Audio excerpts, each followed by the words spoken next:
All right, I think we're live. So we've got another live episode of Accounting Flow. And this is actually a part two episode of a previous show that we did about co-firming. I'm super excited to have Tonya Shulte and Dave Kersting back with us to chat a little bit more in depth about co-firming, and then some changes and improvements and ideas that they've had over the course of the last maybe, 6 months, I think it's been since the last time we recorded. So uh, great to have y'all. Thanks for coming on. Thanks for Super asking us. excited. Super Yeah. excited to be here. Yes. Yeah. So we had a lively discussion last time that I knew would be helpful to dive a little bit deeper on. I was curious about it myself as a firm owner. Like, how do you expand your opportunity as a firm owner? How do you create really collaborative and healthy relationships with other firms?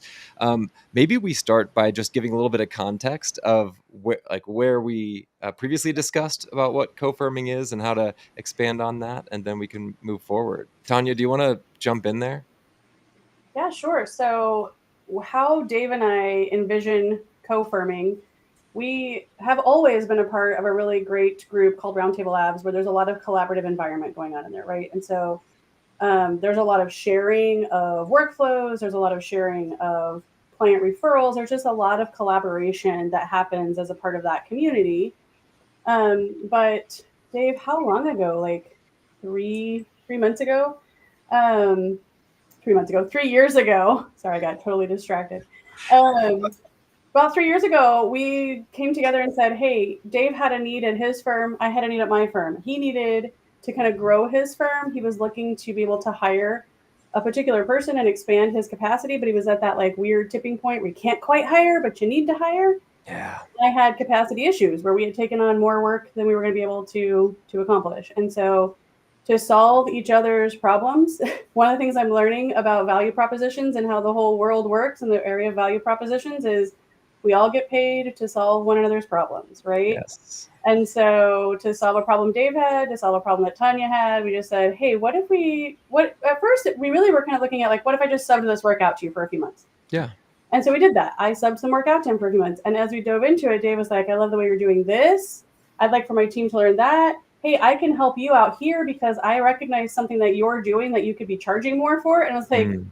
suddenly, as I gained insight from him and he gained insight from me, all of a sudden we're like, wait, we're in this together now. This is no longer a subcontractor contractor relationship. Yeah. This is something different. And so we coined a term. We called it co-firming. I love it. Did you trademark that? We need to. Dave, quick, get on doing that. Let's get that. I didn't trademark it, unfortunately, but we should. I mean, like, if it's not already trademarked, because now it's becoming a thing. You know, co-firming. You know, Tanya and I, along with Richard Roper Roberts from Roundtable, we kind of coined this as a way to keep autonomy of our own firms while working together on accomplishing our clients' goals. So it didn't start about. I mean, it started with we had a need. Each one of us had a problem to solve. And now it's become such a big thing that it's about our client. What does our client need? We brought in, CPAs, tax advisors, coaches, to really say, okay, I've got a team of 30 people now, and this is all the things we can do, and this is where we're going to target you in your first 90 days. You know, Tanya's dubbed it the 90-day remodel. And what are we going to do during that 90-day remodel? And what number of firms are going to be involved in order to accomplish that goal in the time frame, and then the skill set. I think that's very important to understand. It's not about taking weaknesses, but taking your strengths. Yeah. And then looking at those weaknesses, or I should call opportunities, as how can we lift myself or Tanya or another firm in their opportunity area. Yeah. She just mentioned an opportunity, in pricing. Well, it was workers' compensation and managing the audit. Well, I'm great at it. I love it. I'm crazy like that. And so I'm like, hey, just give it all to me, and that's great. But then, hey, there's some things that the Tanya's firm and the other co-firmers need to learn to manage throughout the year. And now we can provide that training. So we do weekly trainings, monthly bigger trainings, really trying to hone in that we're in this together. Yeah. Not just financially, but we're in this together with our mission, vision, values. We have to align in some of that way. And Roman, we talked about that last time, was how do we take so many different people and experiences and desires and control that we want to have on our own firm and our messaging and mesh them together into one big team. Yeah. It's a challenge, but it works. Yeah. And man, there's a lot to dig in there. So we can dive in. But Tanya, you opened up in talking about the community of Roundtable Labs, and I think community is critically important for any firm runner trying to move forward, trying to learn and grow and develop something that's really special and that improves the lives of their team and their clients. But that can really only go so far. You're then left to implement and execute the ideas that then come out of community. It could also act as some kind of like a therapy type sessions as well with community. But what we're leaning into here is like, how do we identify folks within an existing community that share common interests, share common goals, Dave, to your point, common values and missions. And so I think it's easy to say, okay, well, I can partner with firm A, B, or C over here and accomplish these types of tasks or services for my clients. But like, how does that work? How does that start? And I know the last time we left off, we were kind of angling towards this potential super firm type approach that you guys had. What has come over the last number of months of discussion for y'all, and what have you learned in terms of how other firms can execute this type of approach really well? Yeah. So one of the things that Dave and I did at Scaling New Heights, the annual conference this past year, we actually sat down with Tony Proctor and Keela Hill Trawick, I think is how you Yeah. say the last name. And we did a panel discussion, and it was really fascinating because Tony and Keela had started having this conversation about how they could co-firm, and they didn't use that word, right? Yeah. They were like, man, wouldn't it be great if you could take on some of the things I don't want to do and I could take on some of the things you want to do? So the panel discussion was really great because we were able to come at that from both sides of the issue. How Dave and I were able to share trials and challenges and successes that we have had. And they Yeah. were able to share, here are some of the thought processes from when you first start, right? Because as we all know, once you've learned something, it's hard to go back and remember when you didn't know it and what Yeah. questions were that you had. So the panel in that way was really great because it reminded Dave and I that there are some challenges that will come about that we had to, one, have some really great counsel to help us figure out how to avoid those challenges at the beginning or how to account for the fact that they were going to be coming. So we had to remember, oh yeah, we did have to have that at the beginning. And then we also had to think through like, what were the things that we just didn't think about at all, but now have come down the pike, right? So um, even in the last 6 months, to really get to the heart of your question, we have had to say, okay, some of what we shared with you last time and the way that we thought that this was going to happen, it just didn't happen over the last 6 months Sure. because there were more challenges that presented themselves. And the cool part about it, I believe, and Dave, you can tell me what you think about this, is as those challenges arise, it's really great when you know that the people that you are co-firming with have your back, and that, to Dave's point, and I think this is one of, if I can say nothing else about co-firming, and I will scream this from the mountaintops, as long as we talk about co-firming, it has to be from that shared value standpoint. I have to have a value proposition that includes, especially if you're going to co-firm, that every person has integrity and that every person matters. And you have to be able to, from the standpoint of a firm owner, you have to be able to say, okay, these are the things you want to do for our firm, and I know those are the things you want to do for your firm. How are we going to mesh and align those things? And do we have enough shared values for this to work? Because I'm just going to tell you, if you don't, it's not going to work. And I think to expand on that a little bit more is each one of us as firm owners are growing at a different pace from each other. Yeah. We're growing with each other, but we also have values that are changing in our own personal lives. We might have a death or a loss, or we might refocus ourselves and say, you know what, I want more time with my family. I want more time doing this or that, because our desires change. And with co-firming, how do you make that happen with so many things up in the air? And I think what we learned, what Tanya and I learned over the last 6 months is, hey, do we really want to make that super firm? Yeah, we do. Hmm. Like, do I want to do it? Do I really have the bandwidth? Do I have the energy? Yeah. What am I going to have to give up to make this super firm? Hmm. And, again, we're both dedicated to co-firming and the super firm idea Right. of you get to be yourself and you get to be a part of something bigger. Yeah. And then that something bigger also comes with the Roundtable Labs community, which just is one added perk to being in co-firming. It just blows your mind. Like, how do Yeah. we do this? And if Tonya and I weren't able to have that realistic conversation without feeling judged or like, oh, we're just going to yell at each other and throw everything against the wall and be like, we're done. We have to be able to be honest. Yeah. And, the one thing I recommend for new firms or people that are wanting to do the co-firming mentality is you have to have that third party or the fourth party or the fifth Hmm. party, somebody that has no skin in the game, that is going to help you not nice each other to death, that's going to talk to you about what your divorce plan looks like before Yeah. you do it. What does that prenup look like? Yeah. And what happens if a client wants to fire one firm but keep the other? Hmm. If you didn't have that built in, there's going to be conflict between the Right. two firms. So we can't think of everything. Yeah. Tonya and I, 3 years now of doing this, and we still had something like last week come up that we're like, I wasn't ready for that one. What do we do about this? It's open, it's fluid, and it has to fit for the people that are working. Yeah. The other piece to that is, how is this different from just collaborating Right. or just subcontractor contractor relationship? Again, the key piece to that is you're invested financially and connected to the firm with processes. So that you lose together and you win together. Hmm. And sometimes the loss feels hard. Yeah, we just lost that client, but hey, let's work together to build up a new client.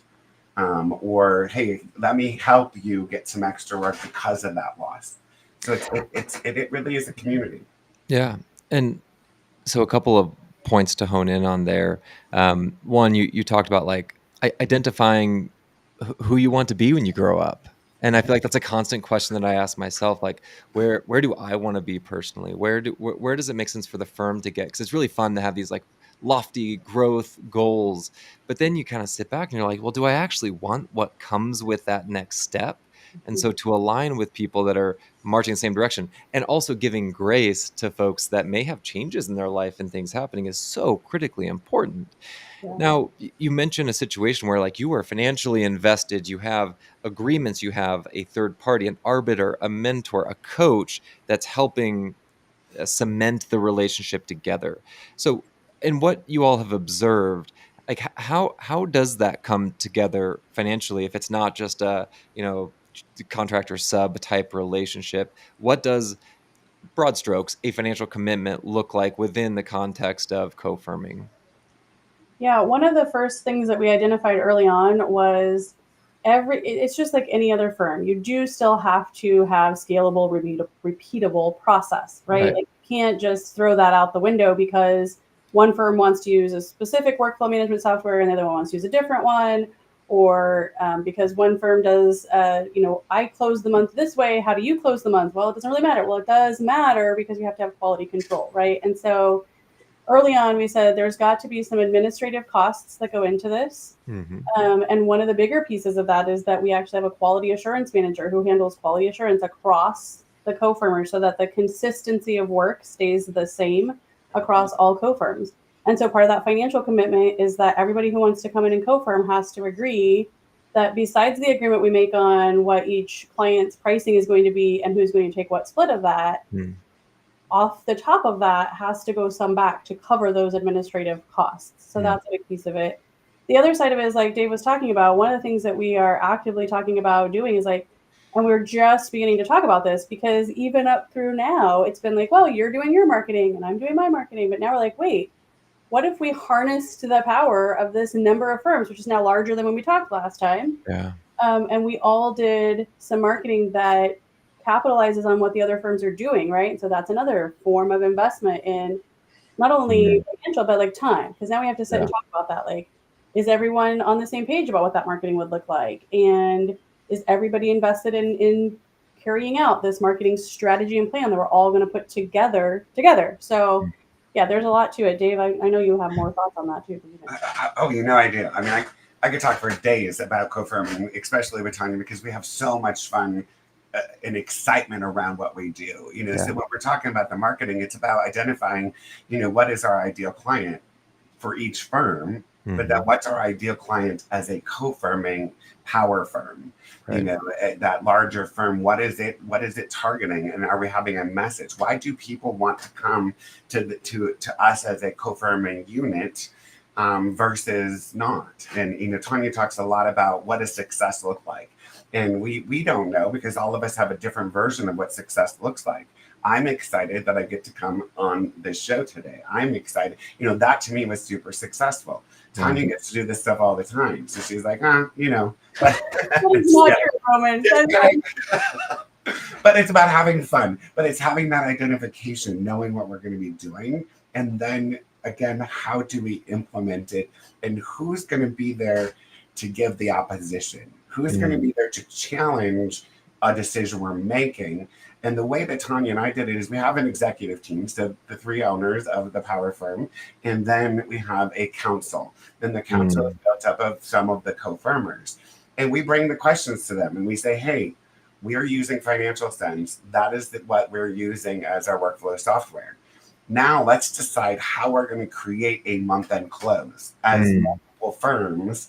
What is the agreement going to be on the verbiage, on the cadence? Who's going to be responsible? Like what firm? That takes time to build, and we're still doing it. Every week we meet on a Financial Sense topic, and wow, can you believe? I mean, my team, my own employees, my team members, they can't wait to get on that Zoom with Tonya so we can go through it. Because they're like, we're learning so much more from 6, 7, 8 firms to just do what we're doing. Yeah. So one of the things that comes to mind for me, if I'm sitting here listening to this content around co-firming, if you are listening, feel free to pop your questions in the chat box. Happy to hit on those. But if I'm sitting in the audience, I'm listening to this and I'm like, okay, if we've got 6, 7, 8 firms that are interested in co-firming that have unique approaches and angles in which we could all benefit from. Now we've got 7 or 8 individuals and or multiple members of leadership teams that developed their own business to have their own autonomy. And now you put these people all in a room. They all want some degree of leadership. They want some degree of power as it relates to how things happen. Like, how do you wrangle people who have really defined opinions on what they do and how they do it into an environment that really is beneficial for all? Because Dave, you're laughing. Like, that's hard. But can I speak to that first? Because I'm saying it's hard. And I don't want to diminish that it's a challenge. But I will say, of the firm owners that we pick, and we do vet them, and we are very careful about who we want to bring into that room. But I will say, I'm going to use a term. I was at a conference a couple weeks ago and I heard this term again, and I've heard it before and I love it. Every single person that's in that room views themselves as a servant leader. And so that's a huge part of it. And it goes back to the piece of shared values. If we don't all walk into that room from the leadership, from the owners of that firm, if we don't walk into that room with that at the top of mind, like, I am here to serve everybody else in the room. And I will just speak for myself. I have personally witnessed over the last month, I'm going to cry. This is how emotional I sometimes get about this. I've personally witnessed Dave being a servant leader to my team. Yeah. I appreciate that from Dave. And here's the thing. Sometimes Dave or I have to call the other one and go, hey, please don't do that. So that happens too. But we're able to have that conversation. And not about like leading the team, about things like, hey, here's something that went down. I don't think it should have happened, right? And so it's like there has to be that focus on, oh, you're right. As a servant leader, I hear you, and you can't just have this power mentality of like, I'm running the firm and it's my way or the highway. Like there's a lot of conversation that happens.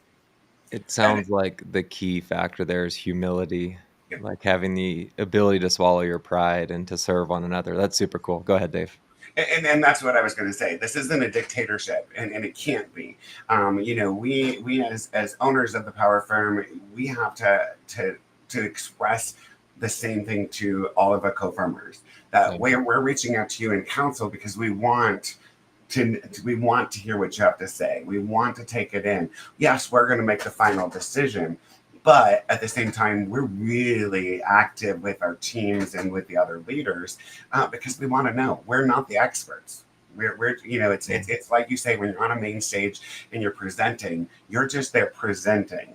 The people that are the experts are the people in the room, the people that are asking the questions.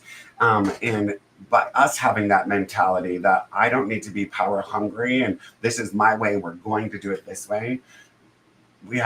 That's where we had to be. But you also have to set some expectations. So we've done that. We've said, you're coming into co-firming. We are using financial sense. We're not going to have another conversation about it. That's what we're using. We are using XYZ, other programs. Those are requirements to join. And I think that, if somebody came in and said, hey, I've got this other app I want to use, we're going to talk about it. Yeah. But hey, don't expect us to make a change because we're so invested. Yeah. So it sounds like tech stack is a pretty massive part of being able to deploy this type of relationship successfully.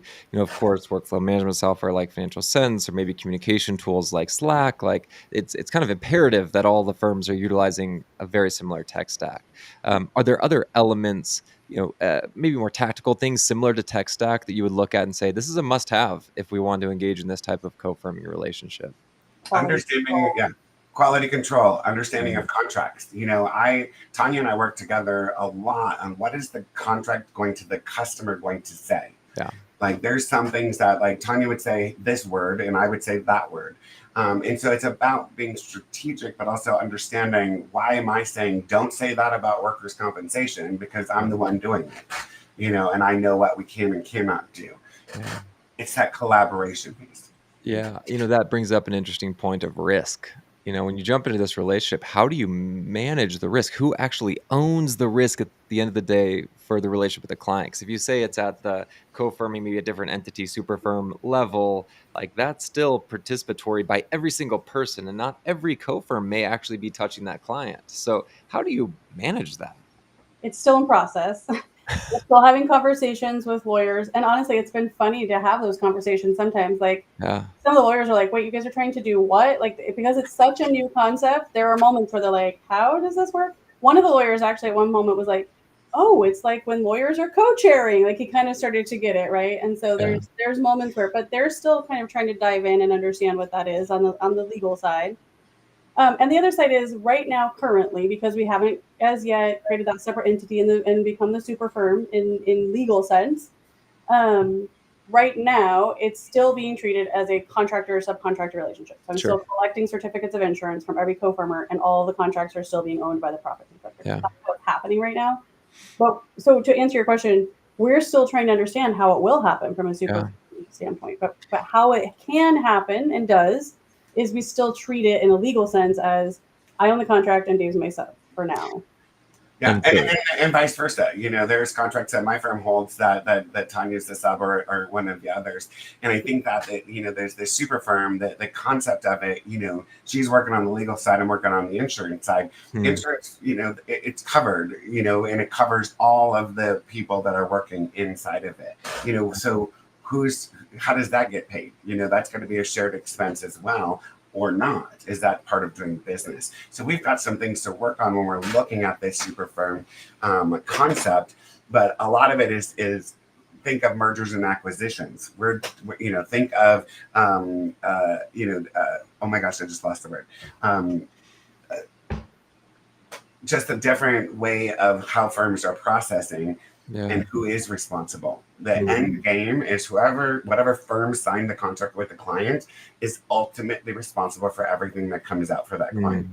Whether that's my firm or Tonya's firm in a co-firming relationship, doesn't matter. So that means, do I have to manage or monitor Tonya if I'm the one that's holding that contract? At some level, yes. Yeah. And that's why we built in this quality control person for all co-firming. Consistent, they do the same thing over and over, they're looking for the same things that we've all agreed to, and they're making sure that whatever team or whatever person's responsible is handling it. Yeah. So one thing that comes to mind too, so you've got the legal, the compliance, the risk side. When you start thinking about jumping into this environment, this brave new world. There's multiple contracts. We're figuring that out. This may be a leading question, but as you march down the path of setting up a legal framework for this, I don't want to go to my attorneys and be like, let's come up with this, because I know there's people that have already done that. Are there plans for you to be able to utilize this new concept and framework in order to help other firms accomplish this more efficiently? Yes. Yes, we are. Again, we partnered with Roundtable Labs with a lot of our ideas of what we're going to do, and we're going to create, a roundtable that's specific to co-firming, that can talk about like what is it like, what are our struggles. Here's some resources that you can gain, from us in these situations. We're also, national speakers. We're trying to get out to every event and talk about what is co-firming and have one-on-ones, and do all of the things to say you can do this. This isn't just a Dave and Tonya random idea. This is something that everybody can do. And what I forgot earlier was the franchise mentality. That's what I was thinking is, if you think franchises, it's kind of like that, but without being franchised. Without some of the rules, yeah. I think one of the things we've kind of learned from chatting with Tony and Keela as we were preparing that Scaling New Heights is we're not the only ones who've ever kind of thought of it. Right. I think we're the only ones who've really fleshed it out and done it for a long enough time that we have a lot of that insight that we can give back. Right. And the thing that we just were chatting about with them the other day is that, um, as each individual small firm, and I don't want to like be like too dire or like making these dire predictions for the future, but Intuit's making changes to the Pro Advisor program, or maybe I guess kind of looks like they're starting to do away. I'm not going to say what they aren't doing. I don't know what they've said, but maybe Pro Advisor isn't even going to be a term anymore, and they're not really investing a lot of time into that program or the amount of resources they used to invest into that program. And it seems like, from what we have observed, that Intuit is heading more towards wanting to market themselves and be more involved with larger firms. Yeah. So if that's the case, what does my small firm need to do to still try to continue to maintain a seat at the table and have a voice in some major aspects of what's happening in guiding where these softwares and apps might go, right? And if that's not us getting together and showing that we do have strength in numbers, right? I think that's a big piece of this too. I still want my little small firm, and I still want it to remain autonomous, but I also still want to be seen as someone who has some value to these bigger software players. That's such a good point, Tanya. I'm actually doing a session at Intuit Connect on building relationships with your vendors and how to maintain quality relationships, how to develop them. How do you fit in as a small firm? Because to your point, like it can be really hard when you see whether it's marketing campaigns or signals that indicate like you may be becoming less important to your vendors. Like Yeah. that's hard to digest. I believe there are changes to the Pro Advisor program that should be coming out this week that are really cool. So stay tuned for that. But to your point is very well taken. Like when you step into this co-firming relationship and you are utilizing similar tool sets, you then have leverage. You Right. have the ability to potentially negotiate better pricing, feature changes, product development, and not like you would sit there and threaten the power of the collective. However, you want to have open lines of communication, Yeah. and that helps everybody. Yeah. Everything is negotiable, right? But you want to, like, I love the word that you use. Leverage is important in those negotiations. What do we have available to us? We might as well take advantage of the things that we do have. Yeah. And I think you see that throughout the accounting community with each one of the smaller communities out there, like Roundtable Labs and Woodard, and you've got a multiple different power sets, if you will, on my community saying this to you as an app or as an Intuit, and we want you to listen. And it's about how are we helping our communities form the real problems outside of the one-offs. We all might not like a feature, but what is that feature really causing us problems, or is it more of we need the real? What's the root problem in this situation? And that's what we need to be communicating to our apps and into it. Yeah, it's such a good point because I think more often than not, particularly small firms who don't understand necessarily how to have a quality relationship with a vendor are often providing feedback, if they're providing feedback at all, that is specific to their problem, specific to their need. And Dave, what you're honing in on is, let's give feedback that will better the whole, better the collective, and Yeah. not just like one specific tiny problem that they're really never going to implement. But if we can come and say, hey, we've got all of these users on this platform that are experiencing this should be prioritized, like that carries a lot more weight. I love that approach there, Dave.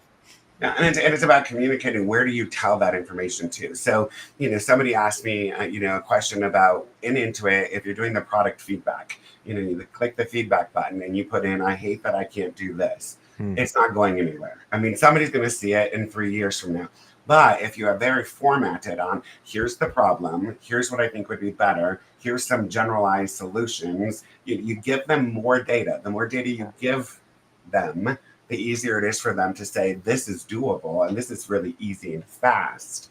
Yeah. Think about the same thing when you're using an app like Financial Sense. You can say, hey, I love this email integration, but I wish it could do this one more thing. If one person says it, it doesn't go anywhere. But if you say, hey, now everybody go post this on the Facebook group and, or the Financial Sense group in Facebook, boom, now you've got a voice of all your firms saying the same thing. Totally. And That boosts it up. I would add to that too. I'm super excited about your session at Connect, Roman. I might have to come check that out because that's one of the things that I counsel a lot of newer firm owners on all the time is like, you've got to reach out, especially to some of these larger vendors. You've got to reach out with very pointed advice that they need. As a, for instance, like with Intuit, they come to me quite a bit asking, hey, we need help in the projects module to make this better for the construction community. I've built that relationship over the last decade of helping them and helping them make their product better. And they know that we're giving quality feedback based off of a larger number of construction companies that are giving us the feedback, right? And so you have to be very pointed in what you're giving them that's actually going to help them improve the product, not just, to your point, Dave, not just, I hate this feature. Like that's not helpful to them in any way. Yeah, thanks for the new reporting and the way it looks. It's so pretty, but it's not what I wanted. Right. I mean, like, well, they already did it. So what are we going to do now? And what do they need? What's the problem with it? Is it the visual? Right. Is it that you want it to say all dates? That's what we need to figure out is root cause stuff. And it's asking the firms out there, asking our communities that then is who's going to be the speaker. Yeah. Roman, we can make you the speaker on anything. We say, here's my problem. Go talk to somebody. You probably know the person to talk to. Yeah, and to highlight how co-firming fits right into all of this. Your point, Roman, about communication. We have a Slack channel that's dedicated to like anybody and everybody that's within any one of our co-firming firms can go to that specific Slack channel and post issues or problems. So it has now started to go both ways. Yeah. Either all the co-firmers come to us and say, hey, there's a problem with the new modern invoices. Here's all the problems we're seeing. And then we go straight to Intuit and say, hey, guys, as a collective, the co-firm has seen all these problems with modern invoices. We wanted to give you all this feedback. And they're like, this is amazing. Thank you so much for sending that. And vice versa. Now then, Intuit and other app partners are reaching out to us and saying, hey, who amongst your co-firmers knows about X, Y, and Z? And then I go to the Slack channel. I go, hey, guys, who's dealing with certified payroll? Okay, everybody that's dealing with certified payroll, app X has a question about it. They would like a meeting. And so the apps are starting to recognize and see, like, as a collective of co-firmers, we have a lot of value to bring to the table. And the primary apps are getting that direct connect, so we're able to say, like Financial Sense, we're going to bring you into our co-firming world, and there's a channel that's just for Financial Sense. Yes. So now you as developers can ask direct questions to all the firms. Yeah. And opening up that channel, we communicate, hey, this channel isn't to complain. This channel is to get feedback and to help. And be strategic about what you're asking. Yeah, I love that the conversation went that direction because it still kind of points back to the original discussion point around community. Like this is just building community behalf of a population of folks with the broader industry, with the vendors, technology that we use. And two interesting examples there, like Dave, you mentioned like providing product feedback in QuickBooks. Like, yeah, it might not go anywhere. I was fortunate enough to be on their campus a few weeks ago and met the product manager who leads the customer feedback for accountants. And he's like, Yeah, like we actually read everything, and when an accountant actually takes the time to type in something that they're feeling, they're experiencing, something they'd like to be changed, he's like, we take that very seriously. Now, it's important to note that a Fortune 100 company will move at a very different pace than the Financial Sense user group, where Sharam's in there and he's responding. The CEO of the company is responding to product feedback in real time. Yes. Um, it's just a matter of like having the access, having the opportunity to have a voice as a small firm on within the co-firming relationship. Like that is so cool. Yeah, Um, I will say to your point though, Roman, because of the leverage that we're able to bring to the table, when I sent a long list of modern invoice concerns and issues and things that were popping up across our co-firming collective, Intuit immediately came back and said, "We are very grateful for all that you've provided for us. And yeah, hey, for your whole group of co-firms, you tell us any client that you want to, and we'll switch it back where they don't have to use modern invoices until we get these bugs fixed." So we were able to give them feedback that's going to be valuable and useful to them, and they were able to reciprocate with, "Hey, we want to help you guys. We know you're giving us this valuable feedback. Let us do something for you that will help you keep your clients okay until we can make these changes." So there's very much value going back and forth between us and these apps. yeah, it's great. And so next week on October 22nd and 23rd, we have Workflow Con coming up, where we won't be diving specifically into Workflow Con unless you all have a session. But there'll be a lot of you do. Yes. Yeah, Yeah. perfect. I should also know the name of the session. Well, while you're figuring that out, I'll be at the the Roundtable Labs booth at Workflow Con on Tuesday. So I'll be there to answer questions about Roundtable Labs along with Richard Roper Roberts. I'm sure I'll be showing up for some other things as well, and to, plug Financial Sense and Workflow Con as well. We today I do the next level firm roundtable every single month, and it's specific to workflow. And we're going to talk about Workflow Con today. We're going to talk about more Financial Sense features and it's a really exciting roundtable as well, and it's open to the public and free. Amazing. I'm Yes. doing the workflow swap. That's what we're doing. Yeah. Workflow Yeah. swap. Okay. So as you can get a sense, WorkflowCon is very heavily focused on workflows. So super excited about that. I am sure that there will be some topics and conversations around co-firming. There's access through Roundtable Labs, what Dave will be participating in. It is a free event, so go to that link below and register. And I suspect you all will be at Intuit Connect this year as well. Yes, we will. Any speaking or slots on co-firming? I believe there was a few last year. We were hoping, but we didn't. Nothing this None, year. Yeah. none this year. Okay, but you, Not into it, but I think that we're so Tanya and I are going to be all over the place, and we're going to yes, have lots of fun. And everybody knows that you see Roman, you ask questions. You see Tanya and I, people ask questions. We're there. We want to help. We will have resources and places for people to go to gather some more information, websites, so on and so forth, calendars. I got my QR code right here on my body for people to scan. do you really? We're there. Yes, I really do. And Where it did really that does go? work. Right now, this goes right to my business card because I just like carrying business cards. So you scan it, it pulls it up on your phone, and goes directly into your phone as a contact. The dedication is Yes. unparalleled. Great. That is amazing. That's what I'm saying. You got to work with people who share your values, like serious business-minded people who are going to tattoo it on their body. This is Yes. Tanya, where's your tattoo? Yeah.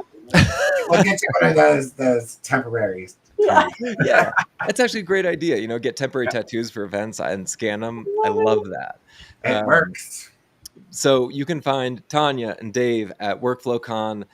Open access. Got sessions, got open tables that are free to attend. If you're attending Intuit Connect, you can find any of us there. Happy to point you in the right direction. Have a conversation about this. Like, this is a conversation, right? It is about community. It's about building one another up. And then also, if you're not going to be at Connect or at WorkflowCon, you've got Tonya Shulte on LinkedIn. You got Dave Kersting on LinkedIn. You got myself. Connect with us. Ask questions. I think we're pretty visible folks and are just like want to help firms be successful. Any last remarks, y'all?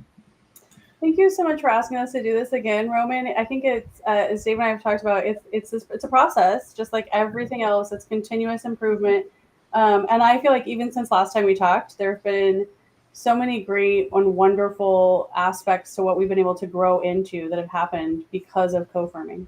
Yeah, love it.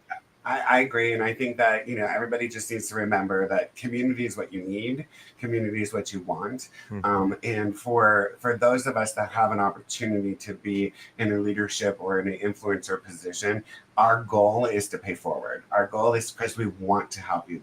We want to be a part of the conversation, and I think that's just super important for people to know. We're not scary people. We're the same as you, and we just pretend like we know more. Pretend is the key word. We just made a lot of mistakes, and to your point, want to pay it forward. And our mantra here in Boulder and at Full Send is give first. Yes. Give first. Thank you all so much for joining today. I know there's a lot of people joined that. We'll get a lot of value out of this. Super excited to see you all here at upcoming events. And yeah, till next time. Perfect. Thank you.